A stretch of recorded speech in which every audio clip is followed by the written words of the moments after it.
Hello everyone and welcome to John Drinks, and today we're going to be looking at this. This is a new whiskey, and I don't mean that in the respect of it's something that's just been released by an established distillery. I mean this is a new whiskey distillery, which doesn't happen every day. So this is Nc'Nean. I did have to double check the bottle to make sure I'm pronouncing it correctly. This is technically their first release. They did do a release already called the Nc'Nean, I believe it was called, and it was a cask strength release, and it was also £100, and I was like, fuck that, I've blown too much money on whiskey already. Looking at you, Kilkerman. You're actually worth the money, to be honest. So this is their first mainstream release, and one of the things to note immediately about it is it looks beautiful. It is a gorgeous, gorgeous bottle. The distillery is a bit unusual in that they're trying to do things a little bit differently, which I understand because there's so much whiskey out there already. If you just did the same thing as somebody else, you're probably not going to last very long. So you need to have your own path to walk. The distillery itself is founded on the principle of renewability and sustainability, recycling, all these fun things that are basically great for the planet. The idea is for them to be as carbon neutral as humanly possible, to use as much renewable, reusable or recycled stuff as they can. And they've still come out with something that looks amazing. You remember when you were a kid and you got recycled paper and you were like, oh god, not this stuff, because it looked and felt dreadful? It's the stuff the NHS still use because they don't have any money left. The bottle itself doesn't have too much to say about the whiskey other than some basics. There's no age declaration. It's 3 years old. The distillery only started up producing whiskey in 2017, so this is actually a good example of a young whiskey. Because obviously it's the first outrun, despite it being young, you do have to pay a little bit of money, but actually the price of admission, under £50. I was very happy with that. I'm kind of hoping that this distillery gets more women into whiskey. The person that owns this is called Annabelle. So it's a whiskey made by a woman. I don't believe in the idea of women's whiskey. I know a lot of women that drink whiskey already because, I mean, I just know some naturally very fucking cool women. There is actually a woman out there that I have worked with in the past, and the amount of knowledge that she has in whiskey. There's a little thing on the side here, normally you have it on the back, but again, you know, breaking the rules and all that stuff. Made by nature, not by rules. And it says, say it Nc'Nean, drink it as you like. Our favourite is the Whiskey 6. 2 parts of this and 4 parts soda. Nice and simple, over ice with a sprig of mint. Love a sprig of mint. I love mint in general. Small batch whiskey, organic Scottish distillery, 100% renewable energy, 100% recycled bottle. And it looks like that. Amazing. It's 46% non-chill filtered. It doesn't mention anything about colouring. Which, I mean, if you're going to go this far with this kind of presentation, I would have thought it's not coloured, but it's not declared. I don't know. What's it like? You want to live vicariously through me drinking this. Now then, I will quickly say as well, because I've literally been in ownership of this bottle for about 6 hours now. This is not going to be sort of the final impression that this whiskey has. A lot of whiskies, when you first uncork them, it depends on how they're made, but sometimes they can be ready to go, and other times they can be a bastard. The Kilkerman that I mentioned earlier, that was a bastard. I had to let that sit. So this could be quite aggressive to start off. I don't know, because I haven't tried it yet. Based on the tasting notes that they give out to people, I'm expecting something relatively floral, light, crisp, that kind of a thing, but we'll see as we get there. Interesting fact, actually, it is distilled, yeah, on Oban, Nc'Nean Oban, PA80 5XS, made in Scotland, obviously. So there we go, fans of Oban. If you like the terroir that the whiskey has, I can never say that word right, terroir? I either sound like I'm saying goodbye in Northern, or I've got a lisp. Yeah. That word that means of that place. So, usual rules apply with this. I'm going to nose it, I'm going to taste it, I'm going to try it with a bit of water, and I'm going to give a final score. And stick around because the scores have changed. Yeah, 3 years in, we're getting serious, guys. Right, so on the nose. So on the nose, I'm getting loads of like gingerbread or ginger loaf parkin, if anybody knows what that is. It's kind of like a gingery, treacly kind of a cake. Something of a savoury component on this, but I can't quite nail it down. It's kind of like sort of sage, something a little bit herbal. I almost want to say like dark soy sauce. There's something, yeah, something quite saline about it. That's what I'm struggling with. I've got to say, it's huge, like nasal capacity in it. It's very open, it's very forward. When you nose it, you can tell there's something going on, and it's very distinctive. Yes, loads of ginger. I'm getting so much ginger out of this. Doesn't really smell very raw or aggressive, which is a little bit surprising given its age. Okay, all right. I'm quite keen to try this now, so let's find out what the newest whiskey in Scotland is like. By the time this comes out, that's probably already going to be a wrong statement, but hey-ho, I tried. Jesus. Yowza McWowza. Wow, okay. Not quite sure how to process that. I'm going to have to go in again. It's very herbal.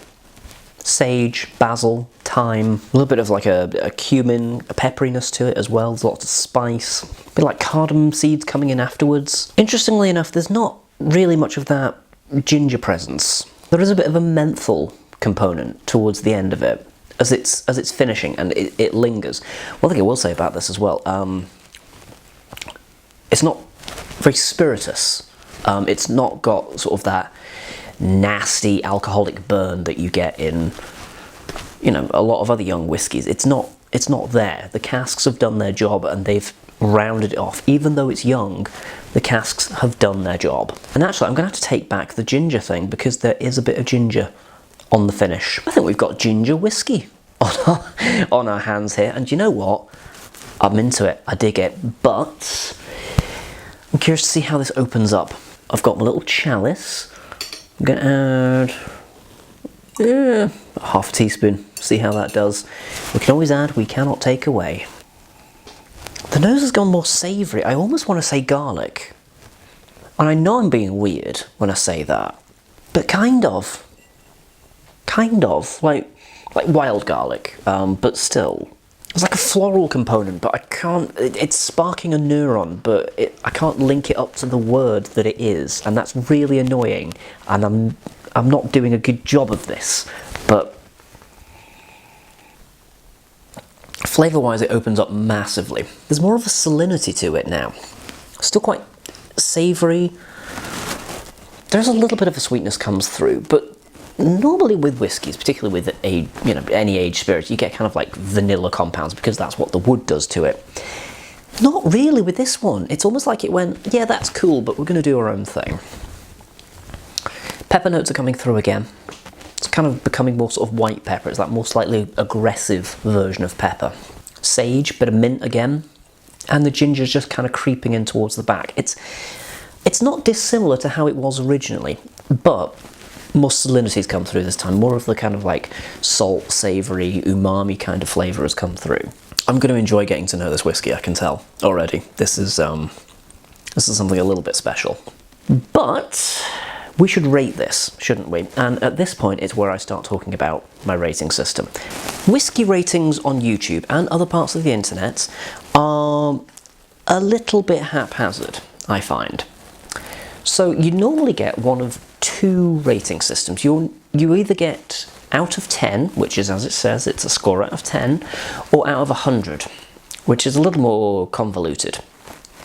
Now then, the problem with both of these is that I've watched a lot of whiskey reviews in the past, I've read a lot of whiskey reviews, I participate in forums and stuff like that. I could not tell you what the scores mean. I know that 90's good and 75's not so great, but what makes a whiskey a 75 and what makes a whiskey a 90? It seems to be arbitrary or plucked out the air, and that makes things easy to be fair. I mean, up until now, I've done when I've remembered to do it, and there's plenty of times that I've not remembered to do it. I've done an out of 5 system, and what I would normally do is pick a random item that might be something that I've alluded to throughout the course of my various musings in the episode, and go how many out of that particular random thing that I've plucked out of thin air out of 5 would I give it. And that's kind of worked, but there's an understanding as well that it's kind of a little bit bullshit and it doesn't matter. But there are certain subjective things with whiskey that do apply and do make a particular whiskey of inherently higher quality than other whiskies.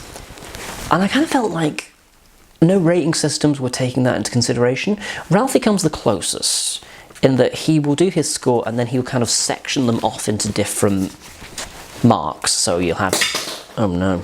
So you'll have your blend mark and your malt mark and all of those different kind of marks. But at the end of the day, it still didn't matter too much other than segregating, for want of a better way of putting it. So I've come up with my own system. And this is going to piss some people off. I'm sure it's going to piss some people off. I don't care. My mark is out of 20. Which is a really weird score. Let me explain. I went to the University of Aberdeen, and when I went, you got all your grades done out of 20. I don't remember the name of the marking system. It had its own ridiculous little name, and I don't remember it. And frankly, I don't miss it, because trying to get your head around it is a little bit difficult. But that was kind of the start, the basis for this. So how this works is I have broken whiskey reviews, and just whiskey reviews, because there's certain things to this that only applies to whiskey, really. I've broken it down into some categories.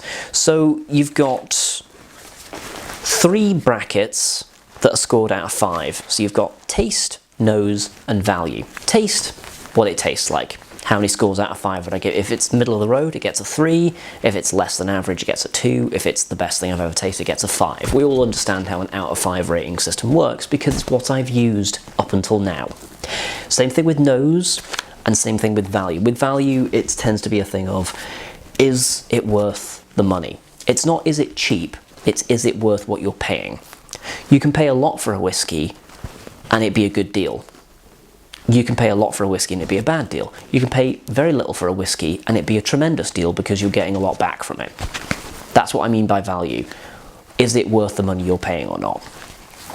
And then I've got 5 separate categories which each get a score. These are sort of your variables in terms of how it's created. So I give a mark each for if it's 46% or over. I give an extra mark if it's cask strength. That's probably the bit that's going to piss people off. A whiskey can be cask strength, but not be over 46%. 46%, it's sort of this magical ABV for a whiskey, where it allows itself to shine a bit better. For want of a better way of putting it, it's a little bit difficult to explain in condensed terms, so I'm not going to, but 46 is a good ABV, basically. Cask strength is better, but if a whiskey is of a particular age and it's not been stored very well, it can sometimes dip below 46, even though it is technically cask strength because of all the evaporation over the years. And that's down to how it's been stored in a lot of cases. So I think it is relevant to have both and score each individually. There's my argument. Next we've got if it's natural colour or not. Have they added a 150? Yay or nay? And the next one is non-chill filtered. Again, have they essentially extracted all the oils and esters out of the whiskey or not? And lastly is, would I buy it again? I think that one in particular deserves its own mark, because if you're not going to buy it again, should it get that kind of a score? I tot it all up at the end, give it a mark out of 20, and then it gets a grade depending on where the mark falls. So 20/19 is an A star, and then going down in different integers of 2, so 18 to 17A, and you can work it out from there, B, C, D, all the way down to F. Anything A or below, it automatically gets an F, and that's where the grading system ends. I'm not doing U for unclassified because I'm not UCAS. And I've gone back through all my reviews, and I've given them a mark where I'm able to. You know, if I don't have some kind of point of reference to go off of, I've not done it, because then I'm just plucking numbers out of thin air. But we're going to try this with this whiskey now, so just do some writing. Excuse me for a moment. Nc'Nean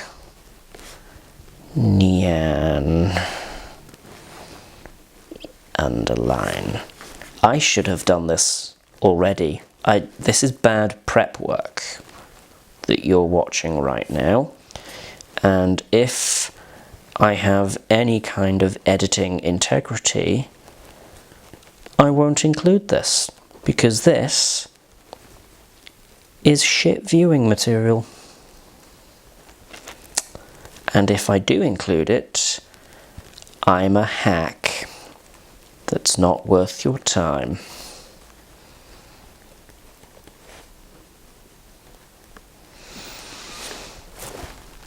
Ready. So, taste.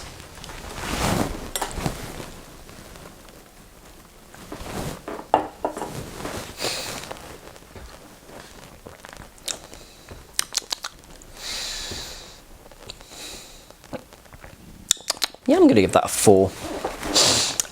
It is an excellent flavour. It's a little bit muddy in places. Like, I'm struggling to pick out individual tasting notes in some respects, and it's kind of all merging together. There's some grey areas, but overall the flavour that I'm getting comes together brilliantly. So the whole is excellent, but picking out individual bits can be a little bit tricky in it. Overall, excellent. The nose, that's a 5 off the bat. The second I nosed that, I was like, wow, this has got calibre, this has got legs. Whiskey pun. Yeah, the nosing experience is tremendous, and nosing it straight away, you're kind of like, yeah, this is unique and it's doing its own thing. That's spectacular. Value, again, I'm going to give it a 5. It's a first release, and it's under, well, I mean, again, some releases, they go for ludicrous money. You pay about the same as this as you would for a more established 10, 12, 15-year-old. I mean, not Glendronach, I mean, the prices on those are getting ridiculous. It's going the Macallan route, isn't it, a little bit? They're still integral, but their prices are going through the roof. But yeah, I was surprised to find that I would have been surprised to find that I pay less than £60 for this. Even though it is young, it's still a first release. So they've kept the price point competitive, and I applaud them for that. Couldn't tell you how much money they're making off it at the end of the day. Maybe not much. Maybe they want to get their name out there first. If any of their following whiskey is even close to this, they're not going to struggle. They're going to do well. 46%. That's an affirmative. That gets a mark, but it's not cask strength. So a 0. Natural colour. Here's where we have a problem on natural colour. It doesn't say on the bottle. Under normal circumstances, I don't have a problem with that. But it also doesn't say it on the box, because I prompted not to get the box, which is an option they give you, which I'm all for, because it's less wasteful. But if it is on the box but not on the bottle, and you choose the option, you've no way of knowing. So I'm going to have to mark it down for it, because I don't know. And I've had a look on the website and I can't see anything. So I'm kind of like a parking ticket person right now, aren't I? You're watching admin. Is this good? I feel like this isn't good. I feel like this is like shit sex. It's not even that exciting. Non-chill filtered on the bottle. We know about it. I feel like Arnold Rimmer right now. Buy again? Yeah.